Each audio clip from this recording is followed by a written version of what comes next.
দুজনে মিলে চলো যাই পালাইয়া রীতির খেতায় আগুন দিছি জ্বালাইয়া।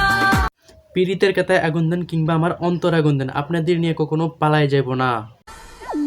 দুজনে মিলে চলো যাই পালাইয়া। কেউ পীড়িতের কাতায় আগুন লাগাইয়া আর কেউ যাইতেছে গার্লফ্রেন্ড নিয়ে পালায়া।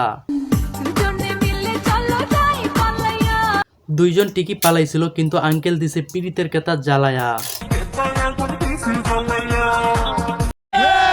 আঙ্কেল পীড়িতের কাতায় আগুন দেওয়ার জন্য সব নিউজ গেছে এখন তলায়া।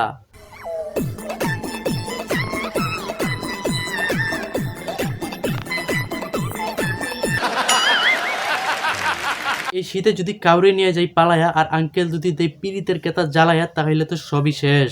আমাদের দাবি একটাই, আমরা পালিয়ে গিয়ে বিয়ে করব আর যৌতুক মুক্ত বাংলাদেশ গড়ব।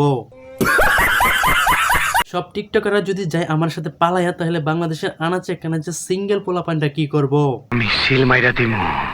ভাই আমার সিল মারার কোনো দরকার নাই, সিল মারতে হইলে টিকটকার গুলারে মারেন, কারণ এরা একটা ট্রেন্ডিং গান পাইলে এই গানটারে পুরা কায়া দেয়। দুজনে মিলে চলো যাই পালাইয়া। দুজনে মিলে চলো যাই পালাইয়া রীতির খেতায় আগুন দিছি জ্বালাইয়া। এখন এদের কি করা উচিত? আমি মুইতা দিমু।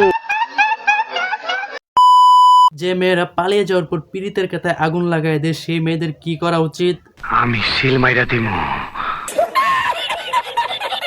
আর যারা যারা সিল মারতে চান চ্যানেলটা সাবস্ক্রাইব করে সিল মাইরা দেন। এখন দেখবো টিকটকাররা কেমনে পীড়িতের কাতায় আগুন লাগায় দেয়।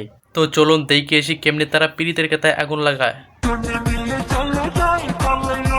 না আপু, আমি টিকটকারদের সাথে পালাইতে চাই না, তারা জানি কখন জানি পীড়িতের কাতায় আগুন লাগায় দেয়, তাও যদি আবার ম্যাচ দিয়া।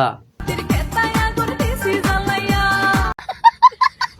কেউ দেয় পীড়িতের কাতা জ্বালায়া আর কেউ যায় গার্লফ্রেন্ড নিয়ে পালায়া, আর এটি হলো টিকটকারদের ট্যালেন্ট। এই সমস্ত ট্যালেন্টফুল মানুষরা একটা গানে 36টা করে টিকটক বানায়।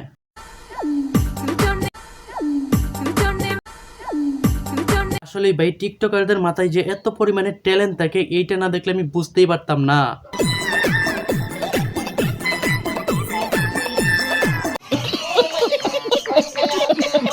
আর এদের এই সমস্ত ট্যালেন্ট দেখে মনে হইতেছে সানি লিওন পর্যন্ত ফেল।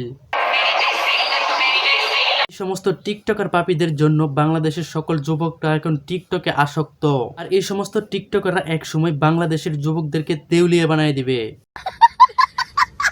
আর এই সমস্ত টিকটক পাপীদের থেকে দূরে থাকুন আর সুস্থ থাকুন আর বিনোদনের সাথেই থাকুন। আর ভিডিওটা ভালো লাগলে like comment share and subscribe করতে ভুলবেন না।